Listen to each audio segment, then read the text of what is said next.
Olá, amigos do Raposa Colorida. Hoje a gente vai falar sobre pirâmides budistas. Esse é o meu segundo vídeo sobre pirâmides. Eu já fiz um vídeo sobre esse mesmo tema, mas era de uma natureza totalmente diferente. Eu falei sobre as estupas em geral.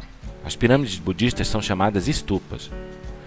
Não é esse nome pirâmides. Eu só falei isso como uma forma de, para vocês entenderem melhor o tema do vídeo. Como isso é um assunto muito novo, não é tão novo, mas é muito desconhecido ainda no Ocidente, então agora é que eu estou apresentando o nome, o termo, a terminologia mais do budismo, são as estupas, que são torres, são também chamadas de torres do tesouro.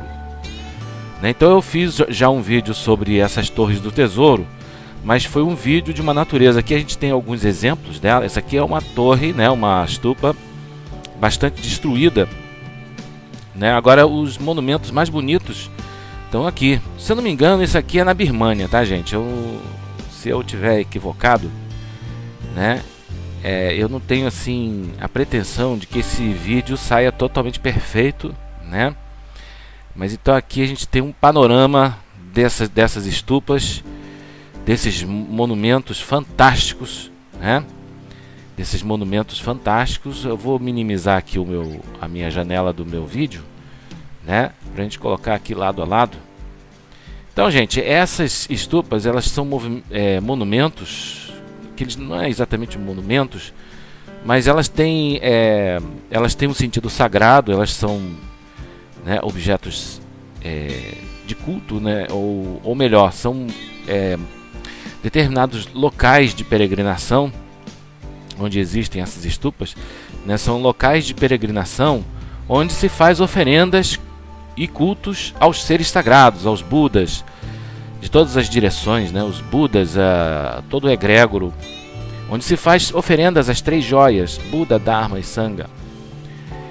Então, aqui elas funcionam como locais sagrados onde o poder da sua prece é amplificado, dada a sacralidade do local. Agora, o que faz essas estupas, essas torres sagradas, terem esse poder, essa sacralidade? Então a gente vai falar exatamente sobre isso aqui nesse vídeo. Então esse vídeo agora, isso aqui também é considerado uma estupa, parece um pagode. Foi construído pelo rei Ashoka.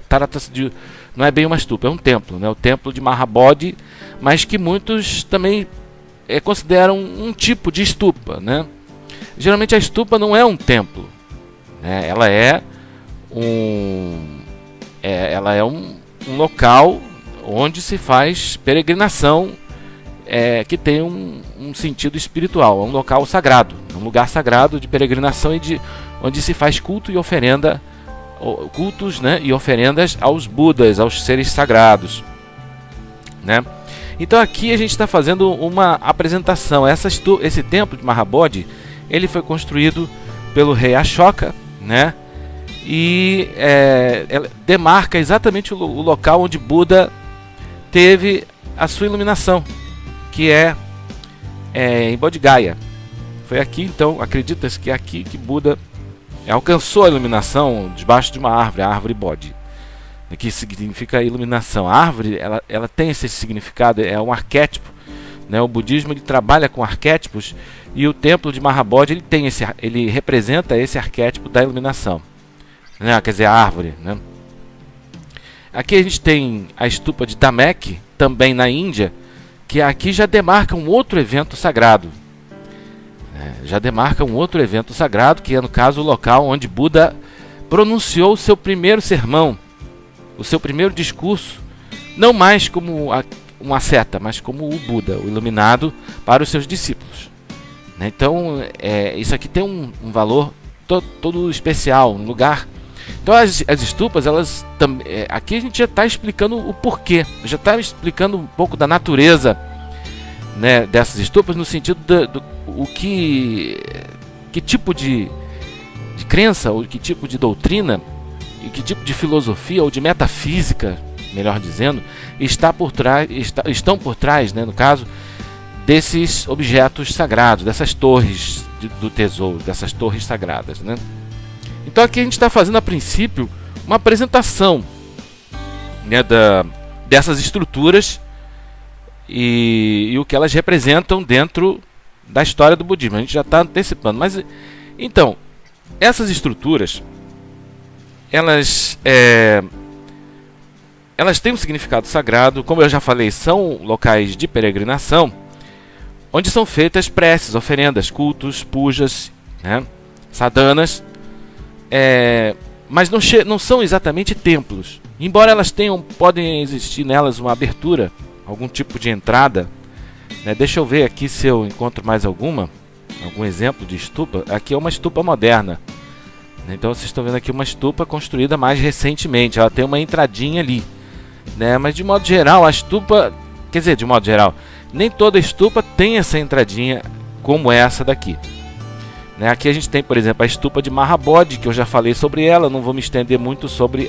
Aqui eu tenho certeza onde ela fica, é na Indonésia, né? Mas eu já falei sobre essa stupa largamente, a gente não vai mais se deter tanto nela, mas eu estou mostrando só para constar, porque, diga-se de passagem, é muito interessante, é realmente uma estrutura algo insólita e enigmática e misteriosa, né? Então essa aura de mistério em torno das pirâmides ou das estupas budistas vem de uma certa forma alimentando a imaginação e as explicações, né, mais assim fantásticas em torno delas, né? Mas a gente vai tentar entender o que o budismo fala sobre isso, porque o budismo é uma filosofia, uma religião que tem os seus livros, tem os seus mestres, tem os seus ensinamentos, portanto ele tem um Dharma, né? O Dharma de Buda, ele eu acho que é a melhor fonte onde a gente pode consultar para entender qual seja o significado desses monumentos fantásticos, né? Desses monumentos, dessas estruturas misteriosas. E a gente, de repente, pesquisando nesse sentido, a gente encontra, né, a resposta para essa indagação, né? Então elas seriam ícones, né? Não seriam exatamente monumentos, seriam ícones, como alguém que faz uma prece diante de uma estátua. Mas aí, no caso, qual é a filosofia, qual é a metafísica disso daí? Bom, elas funcionam como círculos mágicos, espaços sagrados. Só que no budismo não se fala assim, né? Então só quem já praticou alguma sadhana tântrica ou algum ritual, né, de oferenda ou de culto, algum puja, algum ser sagrado, algum Buda, né, algum Buda no caso, é que entende o que significa isso. Porque no budismo, aquilo que em magia cerimonial se chama de círculo mágico, que é o espaço sagrado que é feito. Às vezes você vai invocar um anjo, você faz aquele pentagrama e desenha no chão aquele desenho, aquele círculo com nomes divinos para cada direção, e faz aquele ritual. Então, é algo parecido com isso. Só que no budismo se chama de campo de mérito. E geralmente no budismo você visualiza o campo de mérito. Você não vai riscar no chão com giz, né, um círculo mágico. O círculo mágico, de um modo geral, mas você pode também desenhar, que também esses campos de méritos são mandalas. Então aqui a gente tem um exemplo de uma mandala que representa um determinado Mahapurusha, ou Mahapurusa, como querem alguns, que seria como... O que é o Mahapurusha? O Mahapurusha é o grande homem. É que cada Buda, ele possui a sua terra pura, cada Buda, ele possui a sua sociedade espiritual, ele possui o seu egrégoro, que é como um grande homem. Você tem uma multidão de seres que são como um grande homem. O próprio Buda, em determinados sutras, ele é representado como um Mahapurusa, né, ou Mahapurusha, o grande homem. Então é como se fosse uma coletividade que tem um só coração e uma só mente. Até porque nós somos todos um. A individualidade é uma ilusão. Dentro do budismo, o eu não existe de seu próprio lado. O eu é uma ilusão. Ele é vazio de existência real ou existência inerente, no sentido de que ele exista por si, para si. Então o eu é ilusório. Então isso conduz até, né, isso talvez não seja dito, a conclusão disso, a inferência disso, a consequência máxima, as últimas consequências disso, no caso, talvez não é dita assim explicitamente com essas palavras, mas praticamente nos conduz a essa visão de que todos nós somos um. O que existe é a suprema interdependência de todas as coisas, né, que é representada pelo nó místico, que é um dos símbolos sagrados, um dos símbolos auspiciosos do budismo, né? Então aqui a gente tem uma Mahapurusa, que é uma representação da sociedade espiritual daquele Buda e, portanto, de sua terra pura também. Então é como o universo é todo organizado de uma forma perfeita. Aqui a gente vê um mosaico, é como se o cosmos, isso fosse um cosmograma, mas isso é uma representação da mente, né? Da mente, ou daquele estado da mente que é, digamos assim, daquele nume que é representado por aquele Buda. Em última instância, essa realidade é mental, isso é a mente, é o que está sendo representado na mandala, é a própria mente. E o que são esses monumentos? O que são essas estupas? Nada mais são do que mandalas tridimensionais, né? São mandalas tridimensionais que servem como um espaço sagrado, um círculo mágico, portanto um campo de mérito, não visualizado apenas, mas um campo de mérito existente, construído mesmo na forma de uma torre, uma mandala tridimensional. E a mandala, como a gente já viu, ela é o campo de mérito. O campo de mérito de um Buda é uma mandala, só que aí ela está sendo representada de forma tridimensional, né? Então, é justamente no campo de mérito que você faz as oferendas, que você realiza o puja, a prece, a adoração e o culto àqueles seres sagrados, aqueles seres divinos, né? Então isso é mais ou menos a filosofia que está por trás, como eu já falei, que está por trás dessas misteriosas torres do tesouro, né? Mas o que existe? Por que esse formato? Esse formato está representando estágios da iluminação, né? Estágios da dissolução da mente, né? E portanto os 5 elementos estão ali representados, né? O éter, a terra, o fogo, a água e o ar. Porque esses elementos eles estão dissoltos, digamos assim, dissolvidos. A mente, quando ela entra no processo de alaya, isso é uma coisa que faz parte, é muito mencionado na doutrina tântrica, no processo em que a sua mente ela se dissolve no canal central, que os ventos que sustentam a nossa consciência, eles estão dissolvidos no canal central, seria o Nadi Sushumna da doutrina hindu, mas que no budismo fala o canal central.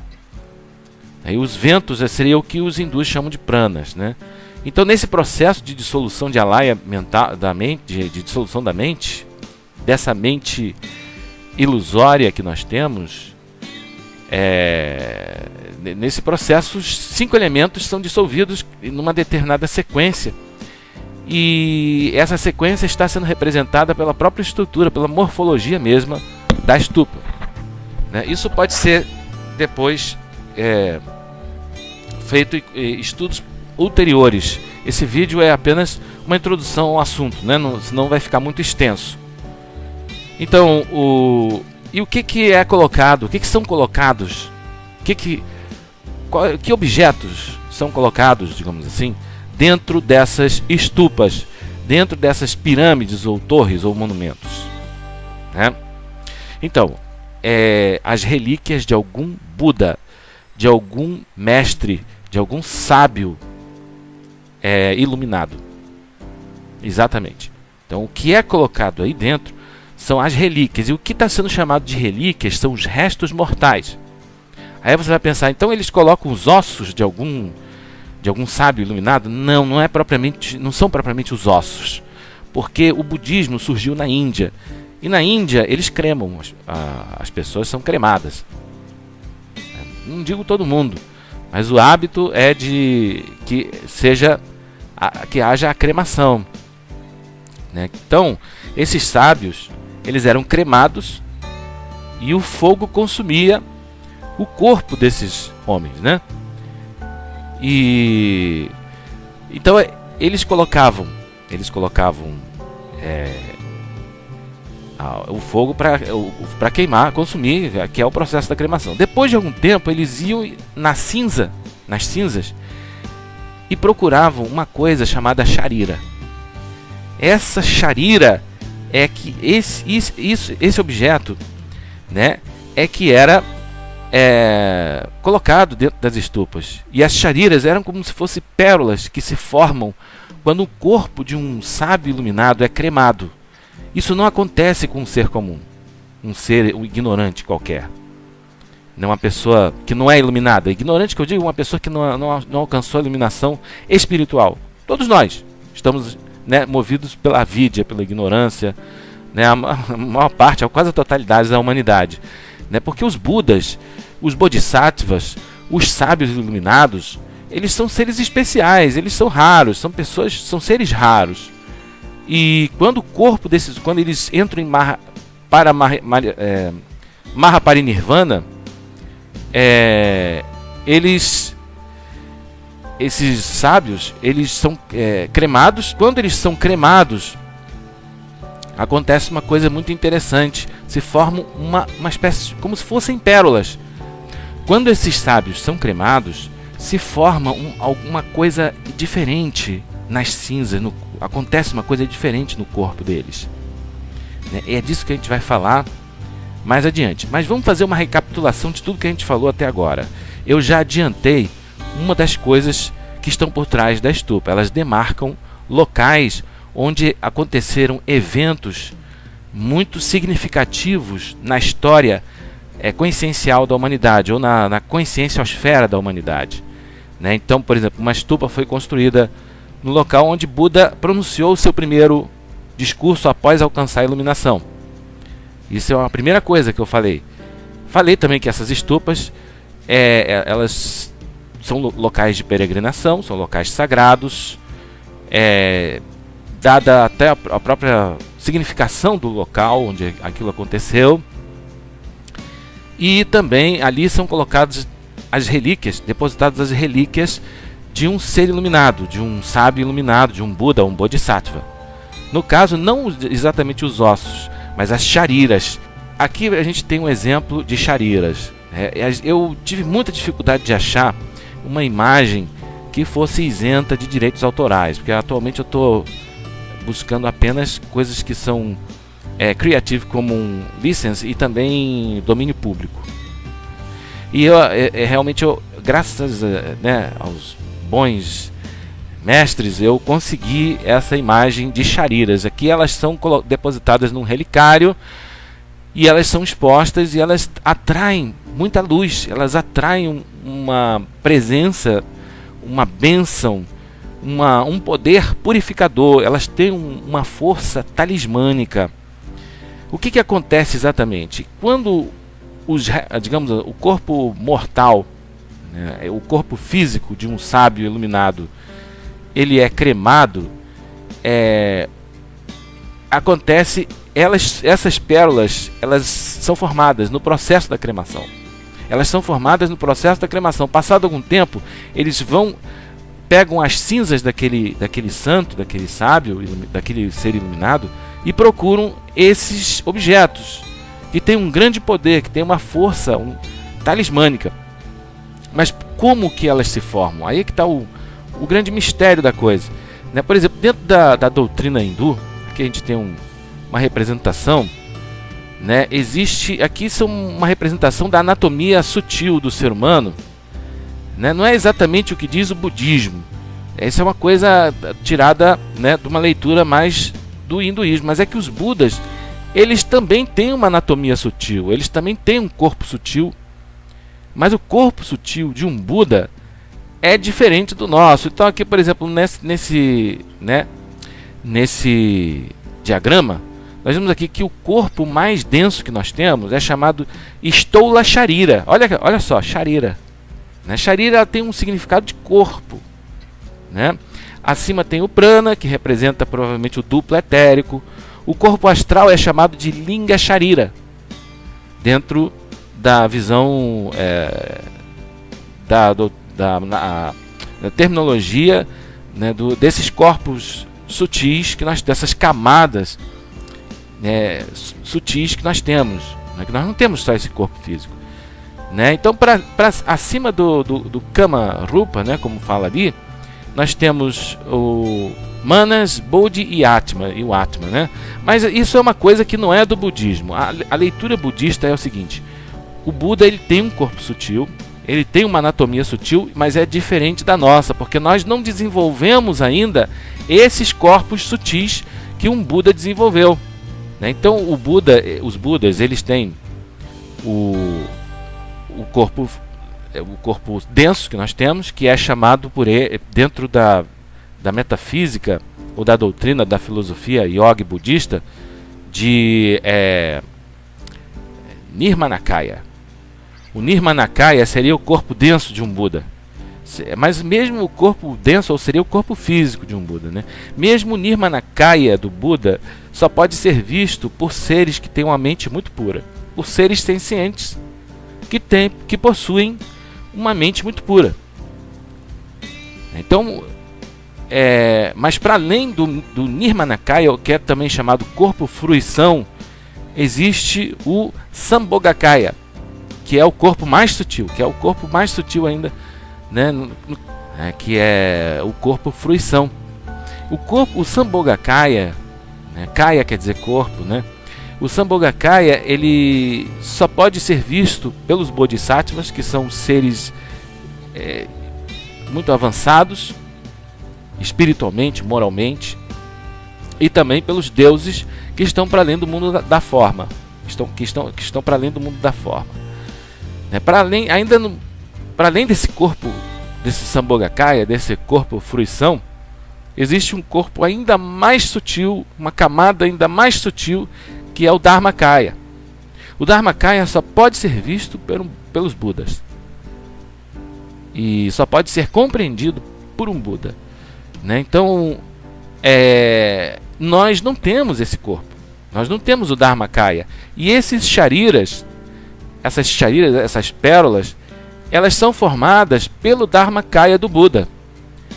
Então, como nós não temos o Dharmakaya, nós, seres comuns, nós não formamos a sharira. Se nós fôssemos cremados e procurar nas cinzas de uma pessoa comum que foi cremada, você não vai achar essas pérolas, essas shariras. E essas shariras, como eu falei, elas têm um grande poder. Elas atraem uma bênção, uma luz, uma energia de purificação. Porque você fazer um ritual de adoração, um puja, né, oferendas diante de uma estupa, você está purificando o seu karma. Então isso tem um poder assim de atrair bênçãos e purificação kármica. Então você atrai a luz de uma forma muito mais especial do que se você fizesse esse mesmo ritual num local qualquer. Então, por isso que os locais de peregrinação, eles são muito importantes. Você está atraindo mérito, né? Uma carga de mérito muito grande. Ali são depositadas as relíquias dos Budas e também manuscritos. Ok, gente? Então, aqui a gente tem, por exemplo, um exemplo de uma estupa. Com o tempo, essas estupas, elas vão sofrendo degradação, elas vão sendo destruídas pelas próprias intempéries, né? Vão destruindo essas estruturas.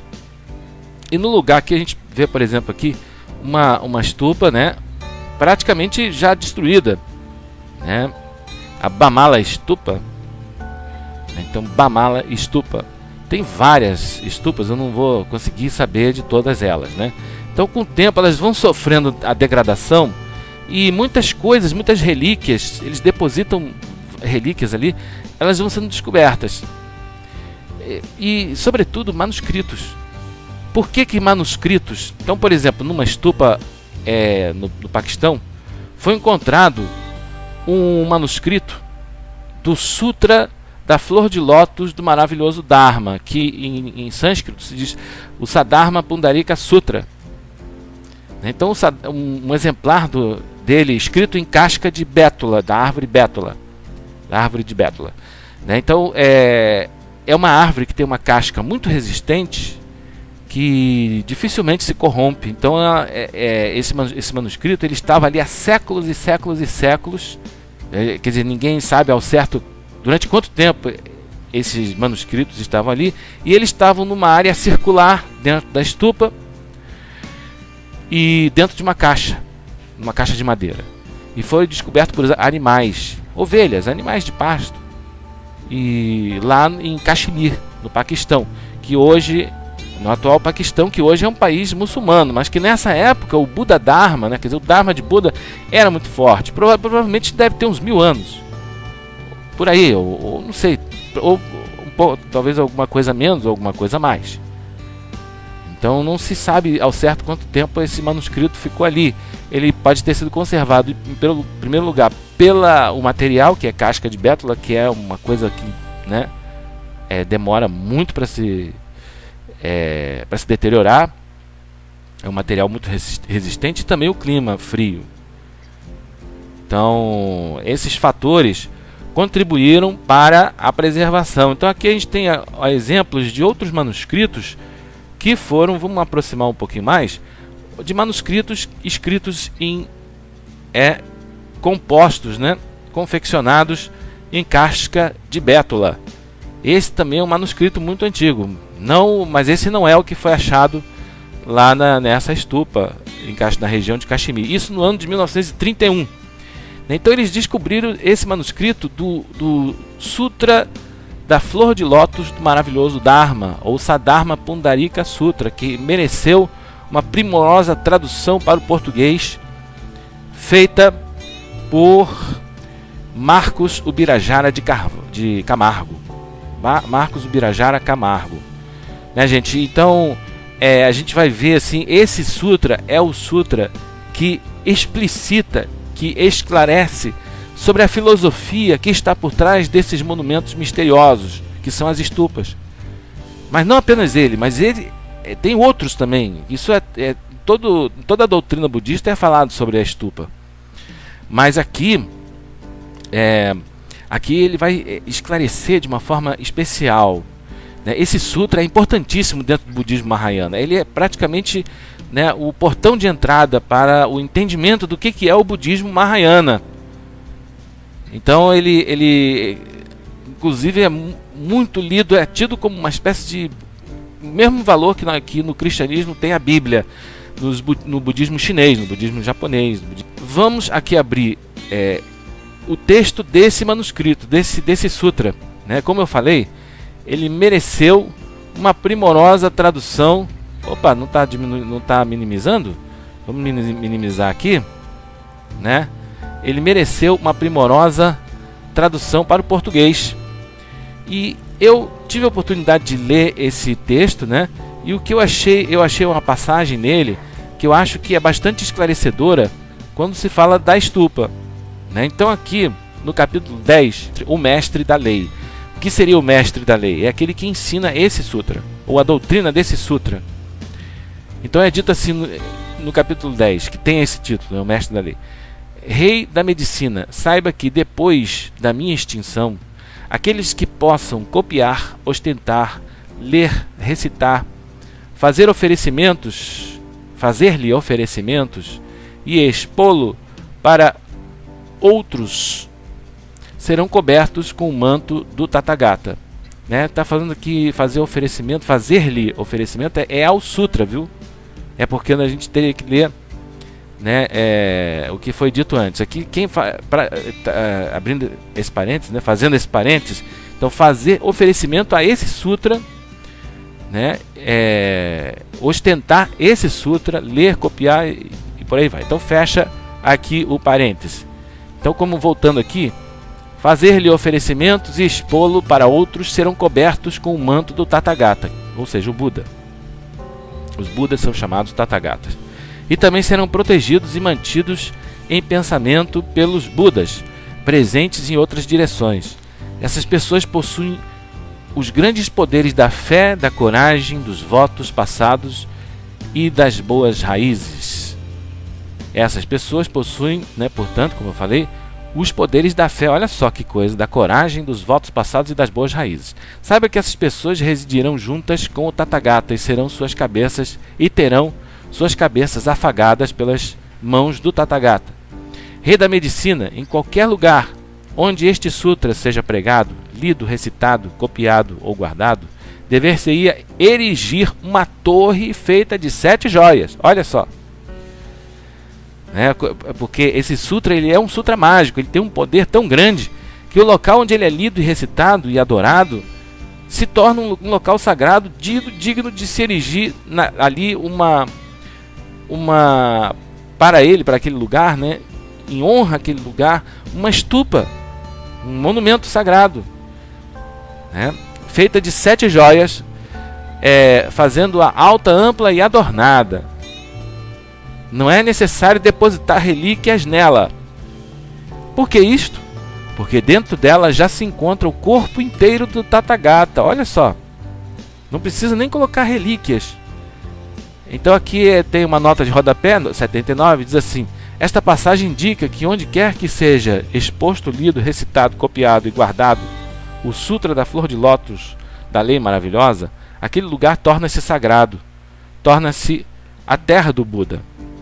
Né, uma espécie de portal, uma porta do céu quase, né, naquele lugar, quase não, sim, efetivamente torna-se.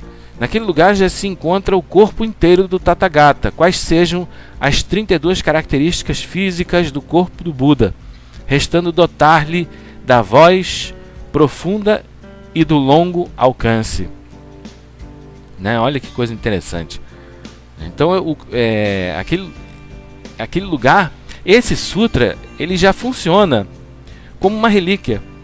Por isso que numa estupa, nessa estupa em Caxemir, né, onde eles encontraram um manuscrito desse sutra. Então vamos continuar, só para terminar aqui a leitura, né? Então ele diz assim: e por que isso? Porque dentro dela já se encontra o corpo inteiro do Tathagata.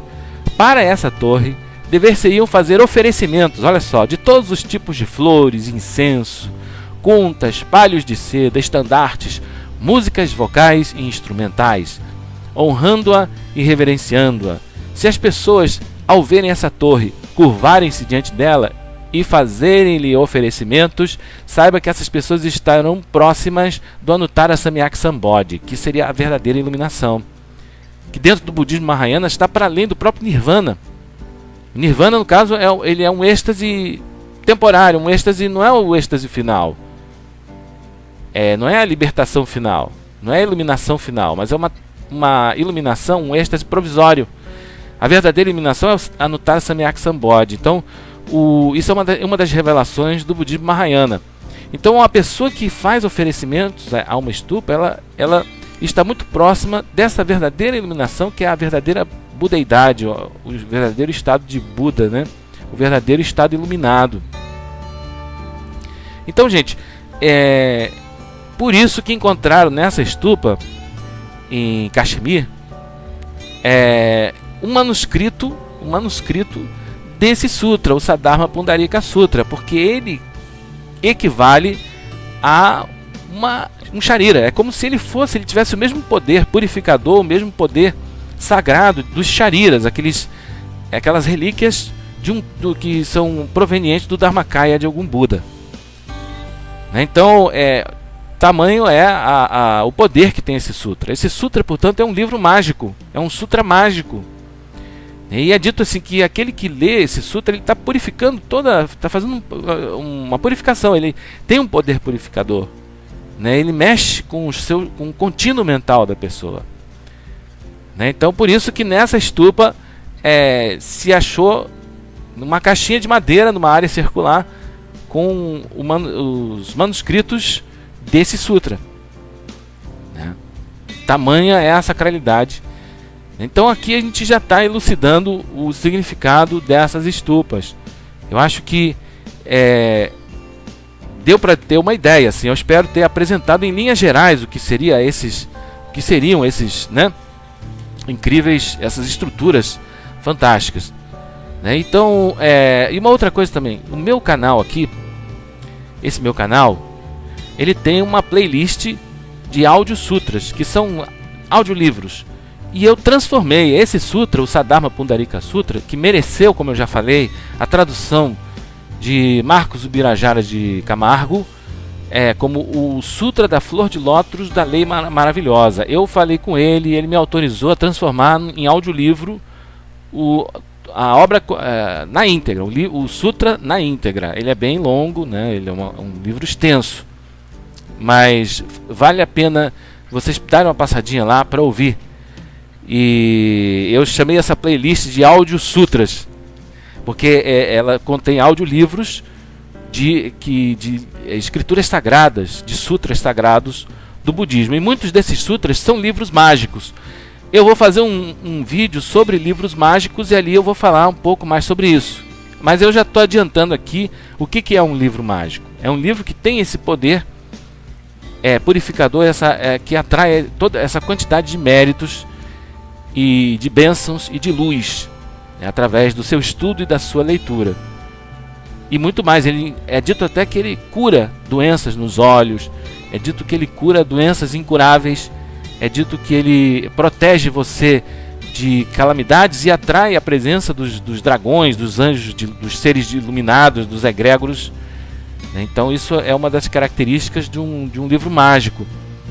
Mas a gente vai falar mais sobre isso em outro vídeo, ok, gente? Então, muito obrigado por me seguirem até aqui. Espero que tenham gostado e até a próxima, se os céus e os seres sagrados assim o permitirem. Muito obrigado.